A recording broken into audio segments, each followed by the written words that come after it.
iniciativa da Promotoria de Justiça de Virginópolis, no leste de Minas Gerais, implementou a Casa de Acolhimento de Crianças e Adolescentes na comarca e região.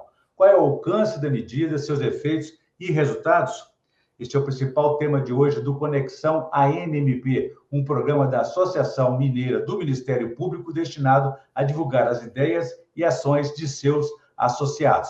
Para falar sobre o assunto, nós vamos conversar com o promotor de justiça Rauali Kim de Mascarenhas, que atuou em Virginópolis e hoje está na comarca de Pedra Azul, no Vale do Jequitinhonha. Doutor Rauali, obrigado por nos atender. Um prazer recebê-lo aqui. Olha, eu que agradeço o convite. Obrigado, pela oportunidade de estar conversando. Muito bem. E a você que nos acompanha, inscreva-se no canal da ANMP no YouTube e deixe lá suas sugestões e comentários, que serão muito bem-vindos. Doutor Rauali, qual a importância dessa iniciativa que se expandiu, para outros municípios da comarca de Virginópolis? Em que situações ela é aplicada? Qual é a realidade que justificou essa iniciativa?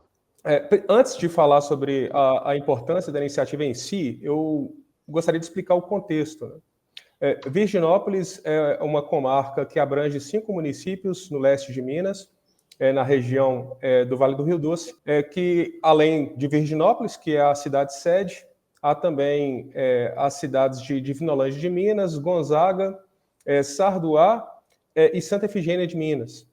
Essas 5 cidades juntas contam com uma população de aproximadamente 35, 36 mil habitantes. As cidades, a maior cidade é Virginópolis, que possui uma população aproximada de 10 mil habitantes.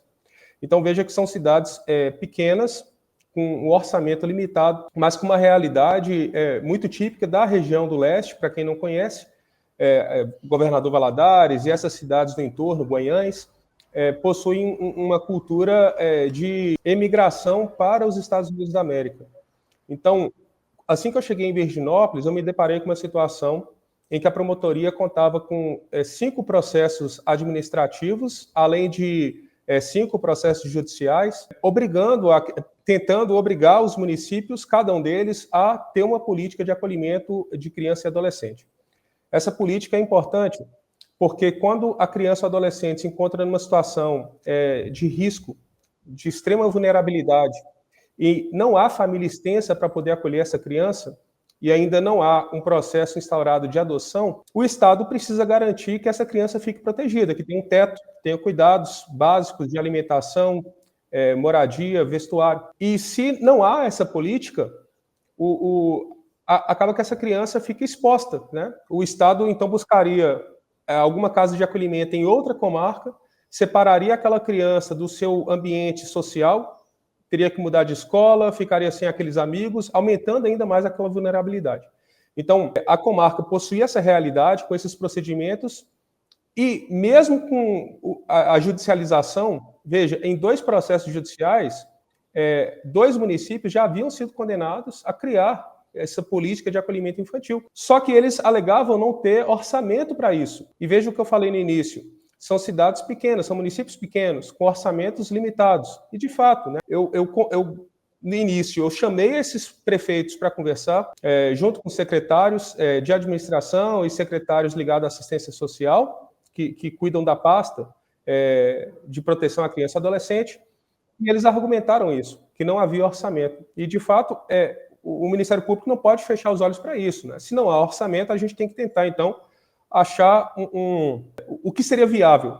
A gente não pode abrir mão dessa política de acolhimento, porque há vulnerabilidade das crianças, mas, por outro lado, também há essa limitação orçamentária. Durante o curso de formação, foi apresentado para a minha turma, o Ministério Público de Minas Gerais apresentou o Compor.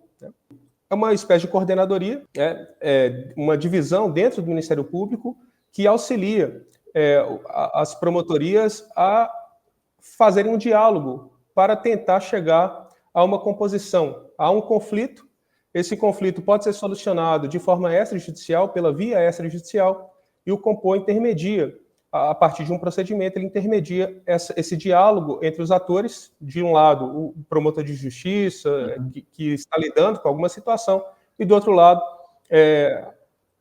o outro responsável, aquele que o promotor busca uma solução junto a essa a esse outro ator.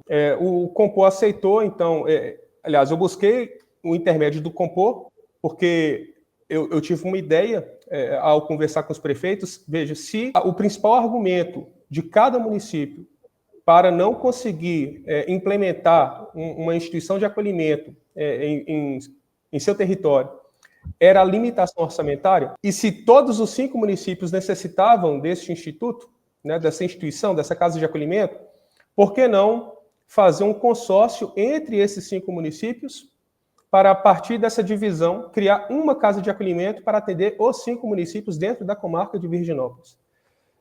Eu levei essa ideia... Compartilhados, né? Exatamente, os gastos compartilhados, a administração compartilhada. E um projeto único convergindo, né? Um projeto único convergindo entre os municípios.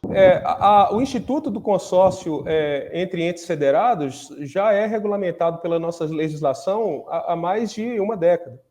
É possível esse consórcio intermunicipal, interestadual e até mesmo com a presença da União.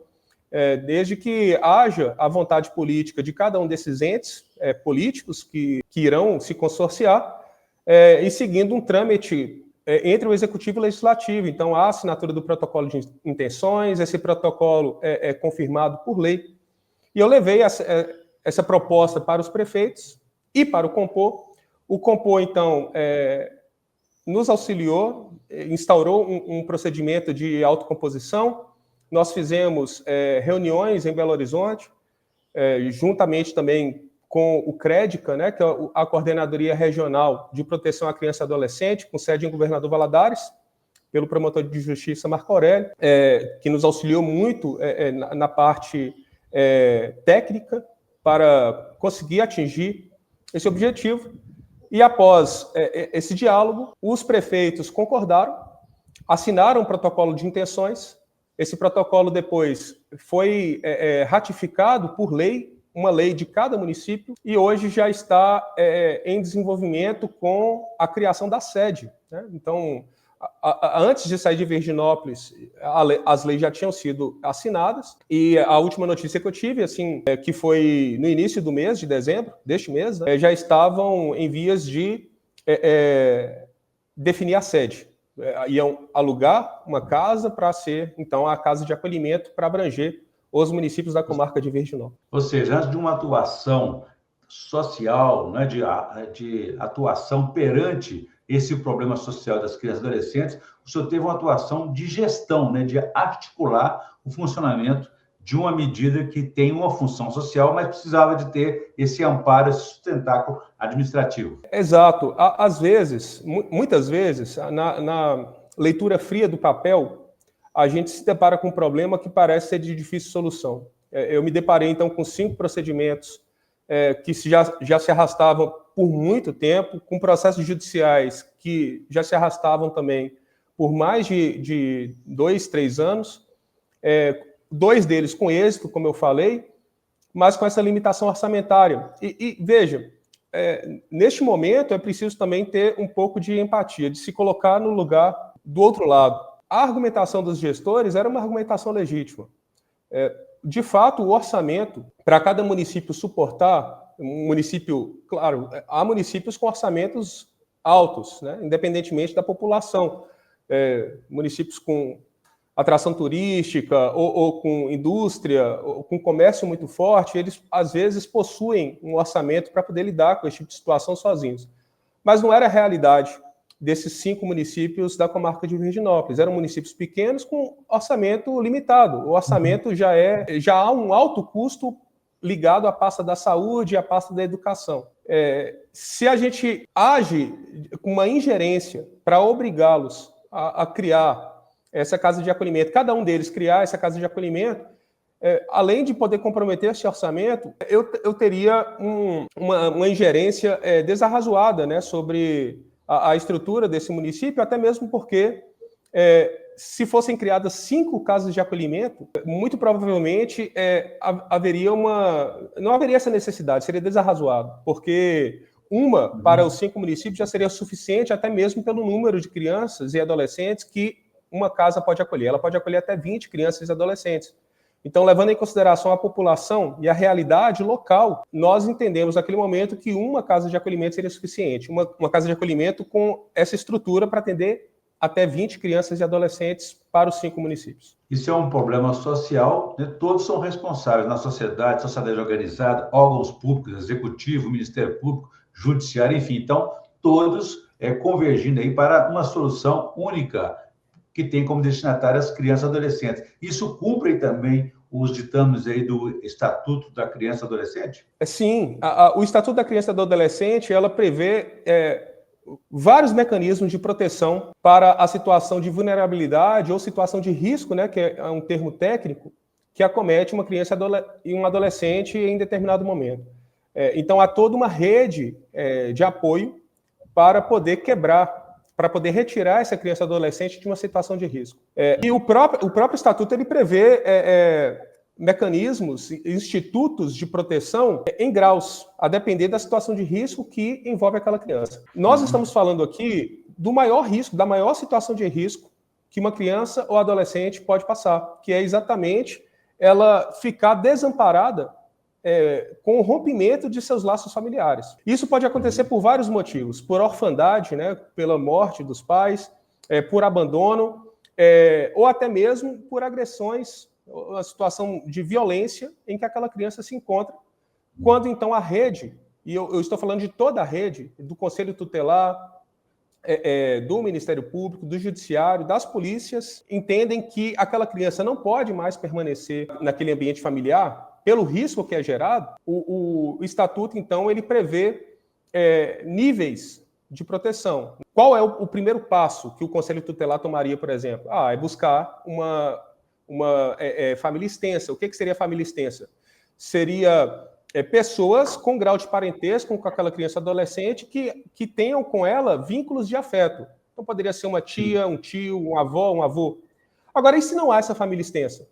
E por isso que eu falei do contexto da comarca de Virginópolis. Muitas famílias saem da região e vão para os Estados Unidos para buscar melhores meios de vida. Então, trabalham nos Estados Unidos, mandam dinheiro para poder investir em imóveis e depois retornam. Isso é muito comum na região, né? Não apenas na região de Virginópolis, na comarca em si, mas na região do Vale do Rio Doce. É uma realidade que a gente não pode ignorar, né? Não pode esquecer, agora, não pode ignorar, exatamente. Isso. Não tem como a gente Doutor ignorar. Agora, explica para a gente, por favor, como é que funciona esse consórcio, porque há divisão de compartilhamento de despesas, naturalmente, para o funcionamento dessa casa de acolhimento de criança e adolescente, mas também há divisão de tarefas. Cada município atua de uma forma diferente, acrescenta, agrega algum tipo de serviço diferente? Isso é definido pelos próprios entes consorciados. Como regra, esse rateio de despesas, de custos, pode se dar de duas formas. Ele pode se dar de forma igualitária ou pode se dar de forma proporcional. E essa proporção pode ser tanto ao orçamento de cada município, como também pelo número de crianças acolhidas de cada município. Então, eles podem fazer o rateio igualitário. São, exemplo, 5 municípios, eles vão dividir entre 5. São 4 municípios, vão dividir as despesas entre 4. Ou, se o orçamento é maior, eles fazem o orçamento 100%. Mas, em proporção, determinado município ele tem 30%, outro município é menor, ele tem 20%, outro município tem 15%, outro tem 30%. Então, eles fazem essa divisão, podem também fazer essa divisão de forma proporcional ao orçamento de cada um, ou ao número de crianças acolhidas, né? Quem tem mais crianças acolhidas colabora com mais.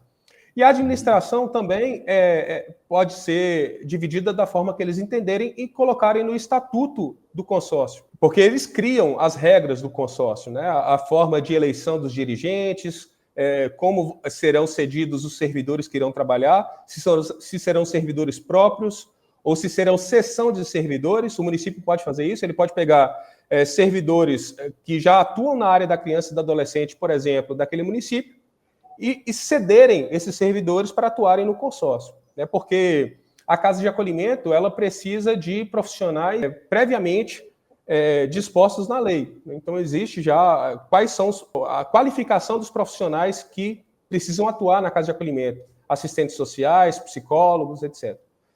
E isso fica a cargo dos municípios. Existe a capacitação. Existe a entendi. capacitação, sim.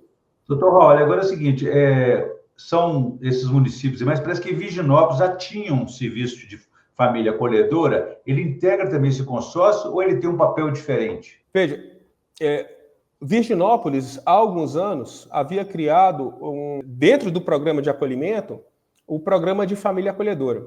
O acolhimento familiar, ele pode se dar de 3 formas. Você pode ter a família acolhedora, que é um programa, a Casa Lar, que é um acolhimento diferenciado, e a Casa de Acolhimento, o Instituto de Acolhimento. Então, há 3 formas de o Estado intervir para poder acolher crianças que se encontram em situação de risco e abandono. Esse programa de família acolhedora, que foi criado por Virginópolis com intermediação do Ministério Público há alguns anos, ele é um programa excelente,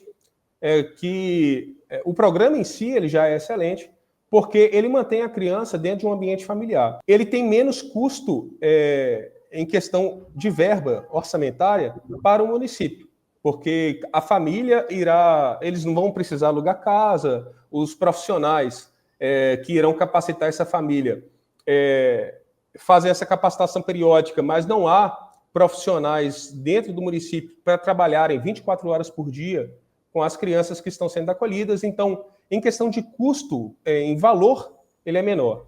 Só que é um programa que ele é mais limitado do que a Casa Lar e do que o Instituto de Acolhimento, a Casa de Acolhimento. Por quê? Porque não são todas as famílias que podem ser capacitadas, não é fácil encontrar famílias para poder entrar nesse programa, precisa de uma capacitação periódica, e o perfil da criança, adolescente que são acolhidas é limitado, né? Acaba tendo uma limitação, porque a família ela pode ou não querer acolher aquela criança adolescente. Então, por exemplo, é muito difícil você conseguir acolhimento de adolescente dentro do programa de casa de família acolhedora. Geralmente as famílias optam por crianças menores, porque são mais fáceis de cuidar, ela não muda tanto a rotina daquela família. Muitas vezes aquela família já possui uma criança também, um filho, né, um neto, e em Virginópolis eu estava me deparando com isso, né, essa dificuldade da família acolhedora poder acolher. Por exemplo, teve uma situação de um adolescente que o pai faleceu, a madrasta não queria ficar com esse adolescente, né, não tinha condições, na verdade, de ficar com o adolescente. O adolescente ele estava na faixa dos 15 anos, então ele já entrava naquele período de rebeldia, e precisou do acolhimento, foi determinado o acolhimento em processo judicial, e não teve nenhuma família acolhedora que quis acolher aquele adolescente. Então, teve que fazer uma busca ativa por família extensa em outras cidades distantes, para conseguir acolher, até conseguir encontrar um familiar que aceitou cuidar do adolescente. Então, acaba tendo esse dificultador. Há essa limitação, mas o programa em si, pois não? Mas são desafios semelhantes ao processo de adoção, né? Ele não chega a ser... Tem esse protocolo, chega a ser um desafio, porque tem que fazer o estudo social com essa família e verificar se essa família ela vai ou não querer acolher essa criança, esse adolescente.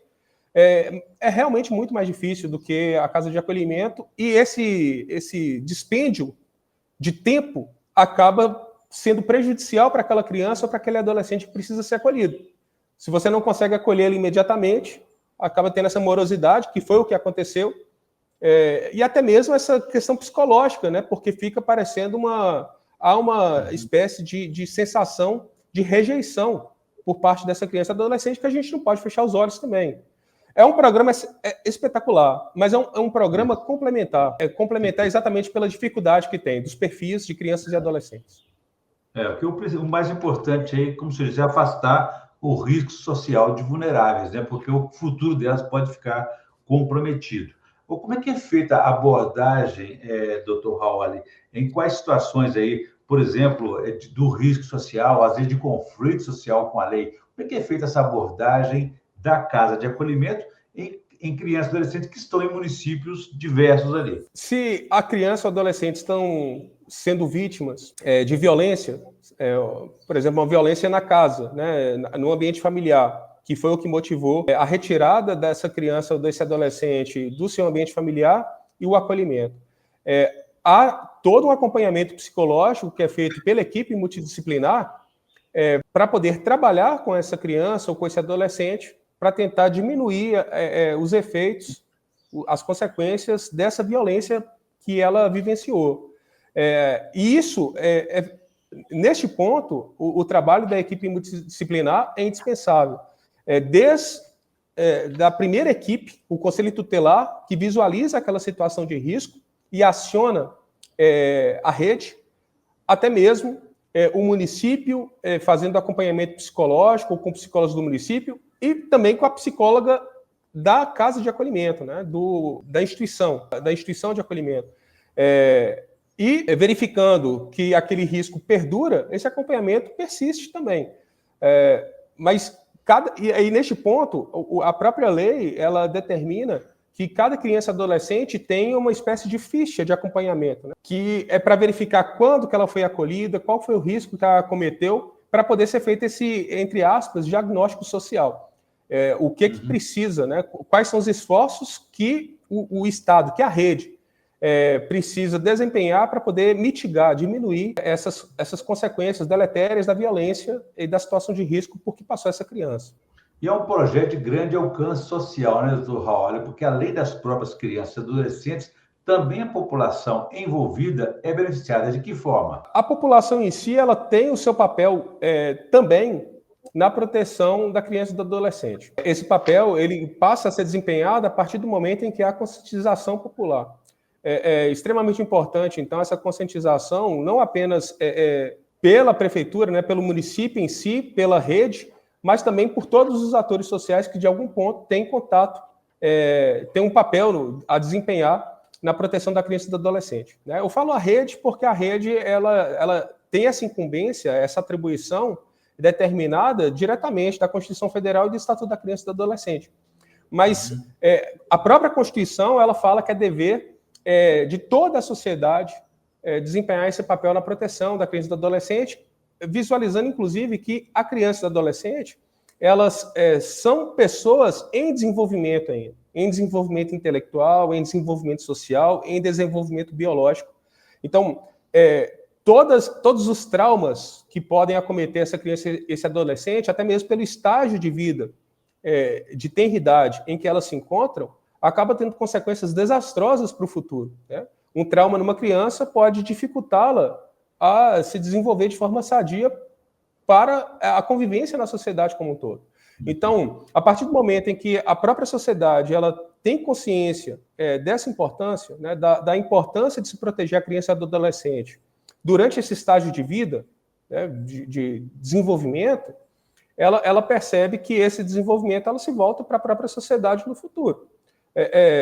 Seja a criança e adolescente, eu sei que é até um pouco piegas falar isso, mas é o futuro da nossa sociedade. Sim. Mesmo, né? Os profissionais do amanhã são as crianças de hoje. Então, os riscos de desenvolvimento são sentidos hoje em debates, como eu posso dizer, Orion, debates levianos que são fomentados na televisão, nos jornais, nos meios de comunicação e principalmente na internet, querendo discutir, por exemplo, a diminuição da idade para a responsabilização criminal, né? Então, a minoridade penal ser diminuída. Essa discussão é uma discussão absurda, porque ela fecha os olhos para esse estágio de desenvolvimento intelectual, social e biológico que é inerente aos adolescentes, e porque há também uma espécie de menosprezo da importância que deveria ser dada à proteção do adolescente e à educação. Uhum. Então, o que nós estamos discutindo hoje é um reflexo de como nós não temos dado conta, nós não temos dado atenção para essa proteção eficiente e para essa educação eficiente, porque a partir de uma educação a gente não precisaria estar discutindo diminuição da minoridade penal. Se nós tivéssemos uma escola de qualidade, ensino de qualidade para todas as crianças, nós temos, né, uma espécie de divisão, de segregação de ensino de qualidade. Algumas crianças e adolescentes têm, outras não. Então é difícil a gente querer exigir de todas elas o mesmo desempenho, a mesma desenvoltura, quando nós temos realidades sociais tão diversas, tão gritantes, para umas e para outras. Doutor Raul, essa realmente assim, não pode ficar na transferência de responsabilidade, né? Todos somos responsáveis. Né? Esse desafio que o senhor encontrou lá em Virginópolis, sou um promotor de início de carreira, né? Que outros desafios você tem encontrado aí nessa atuação? Ora, eu percebo, desde que eu entrei no Ministério Público, desde que eu cheguei em Virginópolis, isso eu carrego até hoje, né, que estou em Pedra Azul, eu aprendo todos os dias. Todos os dias eu me deparo com situações inusitadas para as quais a sensação é de que a gente não foi preparado. A letra crua da lei é simples de se raciocinar. É fácil quando a gente tem um caso hipotético e precisa pensar no que a gente leu, no que a gente estudou para buscar uma solução. Mas quando a gente está trabalhando com a realidade, quando o caso deixa de ser um caso hipotético e passa a ser um caso real, cai o peso da nossa responsabilidade. Como eu falei, quando eu cheguei e me deparei com essa situação, eu fiquei bastante preocupado, porque é uma atuação que exige uma imediaticidade. Quando chega uma criança para ser acolhida, eu não posso esperar... Chegou na sexta-feira esse caso, eu não posso esperar até segunda-feira para pesquisar na internet ou para ler meus livros, para buscar uma solução junto com colegas. Eu preciso resolver aquilo naquele momento. Aquela criança precisa ser acolhida, ela precisa ser protegida, ela está numa situação de risco. E isso se reflete em outros cenários também, ligados à saúde, à atuação criminal, à proteção ao patrimônio público. Quando a gente lida com casos reais, a gente sente esse peso da responsabilidade, porque se a nossa atuação ela é dada aquém do que deveria ou de forma equivocada, eu posso ter consequências graves ali para aquele meio social. Então, a principal dificuldade que eu encontrei neste caso foi ter essa, como posso dizer, uma tranquilidade para poder lidar com essas situações de urgência. E esse medo de errar acabar me impedindo de agir. O Ministério Público ele tem toda uma estrutura de apoio para esses promotores, assim como eu, que estão na ponta, né? Nós temos as coordenadorias de apoio operacional que auxiliam o promotor quando ele busca ajuda, né, para tentar encontrar a melhor solução para determinadas situações, assim como eu tive esse apoio indispensável do Compor quando eu me deparei com esse problema na comarca de Virginópolis, essa necessidade de se buscar uma casa de acolhimento. Mas, ao mesmo tempo, é uma atuação bastante revigorante. A gente saber que nossa atuação pode ajudar a ter um impacto social construtivo, né, naquela comarca, naquele município. Com certeza. É uma atuação permanente de muita dedicação. Doutor Raul, nós estamos agora na reta final da nossa entrevista, e como a gente sempre faz aqui, a gente pede indicação ou de leitura, ou indicação de filmes, ou indicação de séries, filmes, livros científicos, técnicos, ou não. Fique à vontade, por favor, para a nossa audiência. Eu confesso que eu tenho lido muito, além dos meus manuais de direito, né, que acabam me auxiliando na atuação, eu tenho lido muito livro de literatura mesmo, ultimamente, né? É uma forma que eu tenho até de me desligar um pouco quando eu chego em casa depois do trabalho e poder entrar em outro ambiente. Dois livros, se me permite, né? Dois livros que eu li recentemente e que eu indico até mesmo pela profundidade e pelas reflexões que a leitura acabam fazendo a gente tomar, são Flores para Algernon, do Daniel Kiss. É um livro espetacular que ele tem uma história por detrás da história, né? Ele acaba fazendo a gente refletir sobre muitas coisas, é como se fosse uma nova alegoria daquele mito da caverna, né? Sair das trevas para poder enxergar a nossa realidade. E também 100 Anos de Solidão, do Gabriel Garcia Marques. Aproveitar que acho que a Netflix está lançando agora a série, né? É um livro também espetacular. Cada capítulo parece uma história em si mesma, só que ela pertence a um todo, e a gente, naquele dia a dia, naquela disputa política, naquela cidade fictícia criada pelo Gabriel Garcia Marques, de Macondo, né? A gente acaba refletindo sobre a nossa própria vida também. Então, são dois livros são duas leituras que eu acho que me impactaram bastante, e eu faço essa indicação para quem estiver nos ouvindo. Boas indicações, com certeza. Se for 100 Anos de Solidão, por exemplo, tem que maratonar tanto no livro como também na série, né? Muito bem. Eu conversei aqui com o Dr. Raul Kim de Mascarenhas, que é promotor de justiça hoje em Pedra Azul, no Vale de Jequitinhonha, mas esteve também em Virginópolis, no leste de Minas, e falamos sobre esse projeto, podemos dizer assim, essa iniciativa pioneira de organizar municípios em torno de uma casa de acolhimento de crianças e adolescentes. Doutor Raul, obrigado pela entrevista, parabéns pelo trabalho e até a próxima. Eu que agradeço a oportunidade, Orion.